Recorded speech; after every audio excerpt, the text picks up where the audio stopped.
Hey man, this is Crucial Tony listening to Boomshots.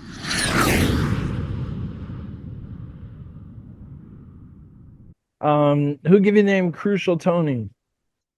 Well, that was given from the Creation Rebel days, because they said I used to be sort of very serious about it all.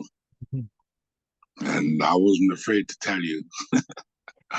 So they used to say that was crucial because I was, Yeah. you know, well, I was that kind of person. I was the kind of leader in that time, and I really took it serious. And I wanted them and people around me, I wasn't time wasting and so on, and so they used to call me crucial. Well, Creation Rebel is more of we saw ourselves as more of a dub band, a more avant-garde, we wanted to sort of push the boundaries and so on with dub. Watch out, boom shot. You tell him say there is a make weight and murmur now. So this one I sure shot. It can't stop. Boom shot. Boomshots. It's a pleasure to speak with you, sir, because you're a founder of the On You movement, as I understand it. Yes, I am. Most definitely. Your name keeps coming up in all of the releases that I check, and so it's indeed a pleasure and an honor to speak with you today. Yeah, man, no problem. My pleasure. Shall we start at the beginning, or that seems like a good place to begin, right? For me, I was just learning to play guitar, to be honest, at the time. And I was invited to come up to the studio when Adrian was doing his first session. Wow. And my life just changed, went to that. Seems like everybody's life changed that night. Yeah. If it's his first session ever? Yeah, it was his first session. And where was the studio again? It was a studio called Gooseberry Studio in Garage Street. There was an engineer called Mark Lusardi, who went on to be a big engineer and have a big studio for himself. But Mark Lusardi was one of the engineers down there. It was down in the West End. And those sessions after made the first Creation Rebel album? Yeah, the Dub from Creation album. Okay, so that's like 79 or so, right? That's correct, yeah. So I got to be a part of it, Prince Farine coming in and Bim Sherman and Prince Hammer and touring as Creation Rebel, supporting Prince Farine and Prince Hammer. It was quite exciting still. Prince Farine seems like a really great character, a great iconic figure. Can you tell people who never met him what he was like? That was an experience again for me as well, because now I'm working with an artist, from Jamaica, and it was a good feeling still. We went to do the 100 Club. That was a very popular venue at the time down the West End. And yeah, it was my first experiences with the Jamaican artists as such. And did it go over well? Oh, very much so. Very much so. But it was great. Now I think about it, it was great still. And he is the one, I think, that had the link to Style Scott. Is that right? That's right. Yeah, he brought Style Scott over. We wanted a drummer. We needed a drummer to do the shows. And he brought over Style Scott, man. Oh, that was when I was over the moon. But nobody knew him yet. Nobody knew who he was. No, nobody knew him yet. And, we was into the Jamaican music, so we wanted to be as authentic as we could. And this was an opportunity for us now to be playing with a drummer from Jamaica. And I can remember when the first day he came and we did rehearsal, we went in rehearsal. And he took ages tuning up the drum kit and so on.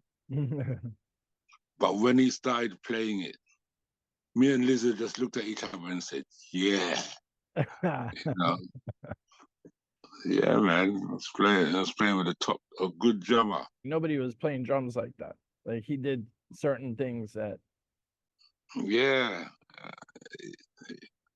he was somebody that I could listen to all night. Just listen to him just playing the drums. He was a soldier. the soldier, you called him. He was a soldier from the army. He was in the army. How did he get into music being in the army? Well, he said, I'm just quoting him, is that, he used to listen to some guys that used to come and play in the hotels and stuff. Oh, okay. Yeah, and he got into it. And, when you're doing military, they've always got a musical, instrumental or musical side of the corps. And he was in the drumming section. Right. The bugle and the drum is a big part of it, right? Yes, definitely. But there was just there for a short while and so on. And when it got popular, that's when we needed a drummer, and that's when Prince Farai brought over Star Scott, who was a soldier. The soldier, you called him. He was a soldier from the army. He was in the army. How did he get into music being in the army? Well, he said, I'm just quoting him, is that, he used to listen to some guys that used to come and play in the hotels and stuff. Oh, okay. Yeah, and he got into it. And, when you're doing military, they've always got a musical, instrumental or musical side of the corps, and he was in the drumming section. Right. The bugle and the drum is a big part of it, right? Yes, definitely.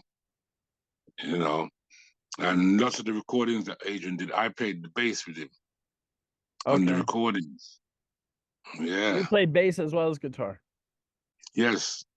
Okay. I played a bass on a lot of the Creation Rebel stuff, a lot of the on new sound stuff, new age steppers, singers and players, Noah, lots of them. Dub Syndicate. A lot of those are the same personnel, right? All those different bands you just named. There's a lot of overlap between the groups that did each project. Yeah. What was the difference between like Creation Rebel and Singers and Players or what have you? Well, Creation Rebel is more of we saw ourselves as more of a dub band, a more avant-garde. We wanted to sort of push the boundaries and so on with dub as Creation Rebel. But Singers and Players was like, you got vocals and a real more proper songs as such. I love those albums. Those are some of my favorites, and the way they're mixed, of course, they become an experience. It's not just a bunch of tracks, the segues and transitions.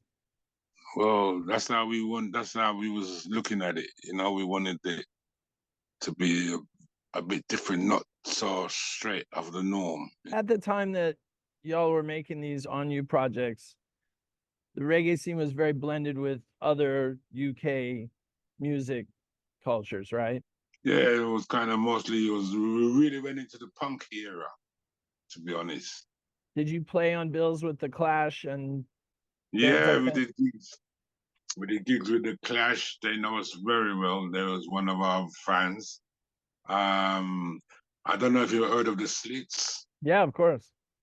Yeah, with Harry and so on. Yeah, we did touring with them. John Lydon and all of those guys. So that was Public Image, or wasn't John? Public Image. But not the Pistols. Not really, but they was around that time. We might have been on the same gigs. With Johnny Rotten and all of those guys. We had Adrian was doing London Underground and a few other Mark Stewart. That's a quite interesting conversation in itself, like the Mark Stewart connection and just how I feel like Jamaican sound system fed into like the whole UK underground music. Yeah. But y'all were at the beginning of that. You were at the forefront of that.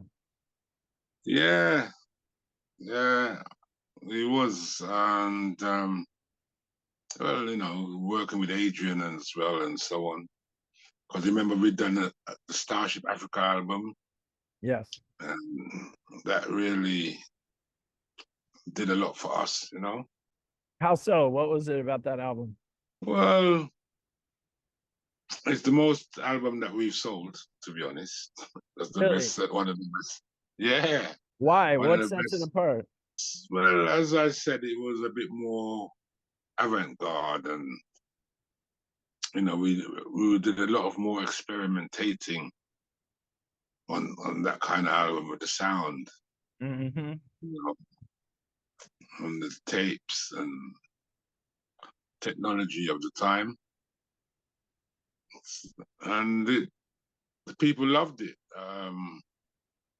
It was the same time he was doing that Sons of Arca and so on. So you said with the technology of the time, I mean, today there's a software to do everything, but what were some of the studio tricks that you used to get those sounds? Well, you know, we'd reverse instrumentation, we'd reverse vocals, we'd reverse the whole track. Like So at certain play the point, tape, play the tape backwards. backwards, yeah, Wow. and yeah, using the stereo effects, you know. We did a lot of things, use synthesizers, and you know, Adrian used to explore those things because we know even he would get bored. So you know, we wanted to keep it interesting but not so much that you know what's going to happen. Yeah, I remember Yeah, him saying that to me when I spoke with him, that if music doesn't evolve, then it just stagnates and dies, you know. yeah. So we wanted to keep it interesting, you know, surprising and stuff. Like, what do you respect about Adrian? What makes him a special producer? As I said, you know, he's always pushing the frontier, you know, of what we do. And you know, he loves it. He loves Jamaican music. He loves dub music. Always did. And but always been trying to push it into farther, you know, push it farther into different aspects, whether Indian or tabla or whatever kind, you know, he's not afraid to fuse some of those things together. Yeah, the Indian culture was mixing with West Indian in London, right? Yeah, it was. And we incorporated that into it. So there's a title that I saw, High Over Harlsden, the compilation of all the Creation Rebel works. Yeah. Tell me about Harlsden just a little bit. What was Harlsden like? Well, Harlsden was one of the main West Indian communities at that time. There was two communities that were like the main ones, them that you'd find a lot of West Indians and so on, and that was Harlesden and Brixton. Okay. And in Harlesden, we had a lot of record. I mean, Trojan was started in Harlesden. Lots of the music business was starting. Palmer Records. They was in Harlesden. And that became Jetstar, right? That's correct. Yeah. Because I used to, after a while, I worked there. Funny enough, I used to go there as a child Oh, and wow. go into the shop and used to buy records or listen to music as a youngster. So, you know, and eventually I ended up being one of the producers down at Jetstar, working in the studio. There's a new album just released last year, right? Is that all new music? Yep. And There's so, only one track is we re-licked it over, which is the Harlsden Warrior track or Stonebridge Warrior track. And what is the new album called again? Hostile Environment. That's what it's called. Yeah. So Hostile Environment, you got back in the studio after all these years gone by? Yes. Well, I'm always in the studio, always, because I do Rough Cut. Rough Cut's another one of my babies that I do. So I'm always in the studio, but not with the Creation Rebel guys. And so we decided that we wanted to do some recordings, you know, because we had some good times as doing the live shows. We used to enjoy doing that. So we wanted to get some new material that we can start touring the road again. Wow. So is that the plan? You're gonna touch the road again? Yeah, that's the plan. That's the old plan. And Of what's the doing- lineup now? What's the current lineup of Creation Rebel? Well, the original drummer, which is Eskimo Fox, Okay. Magoo, and we have Cyrus now playing keyboards for us. And on the bass, I've got my bass man, Kenton Brown from the Rough Cut, Okay. the original Rough Cut band, yeah. Can't get better than that, believe me. And that's not the same rough cut that we see on stage shows in Jamaica, or is that the same? No, after a while, they decided that they wanted to follow us, which is complimentary, I suppose. Yes, yes. You know, but yeah, they formed a Rough Cut over there. But original rough cut is Crucial Tony and company. You know it. All right. Definitely. You back artists live, or it's more studio things? Live, mostly live. You know, we worked with over 250 artists. Oh wow. Serious. The whole UK. Yeah. The old UK, you mean the old Jamaica? Everyone passing We have through. maybe about 20, 25 was UK. Oh wow, okay. No, serious. We went through them all, the John Holtz, the Alton Ellis, the Dennis Browns. You know, then we went through the dancehall era. And that's what I was doing. Got it. So the work never Yeah. ends. No. Did you cross was paths lovely. with the Tough Gong in your time? I only went down to the studios and all that, but I never met Bob myself personally, and that's one of the things that I've always sort of been, you know, not happy with not meeting the Gong himself. Right. You know. Right. Mm. But you put in enough work, and you know it's a pleasure, like I say, a privilege really to speak with you. What else do you want to make sure people aware of at this time? Well, you know, I did Undivided Roots as well, you know, which was quite popular and did very well for itself. It was even signed to Ireland Oh for wow. a little while. Okay. Yeah. But you know, we're coming back on the road and we're being more experimentative, and Adrian is there with us, and you know, so we want people to really look out for us on the road when we're coming Adrian's by. gonna give you a live mix in the Yeah. shows. Wow. Mhm. That'll be great. I saw him mixing Scratch Perry once in New York. It was crazy. Best scratch show I ever saw. All right, there you go. Yeah, rest in peace. Yeah. Great. Yeah.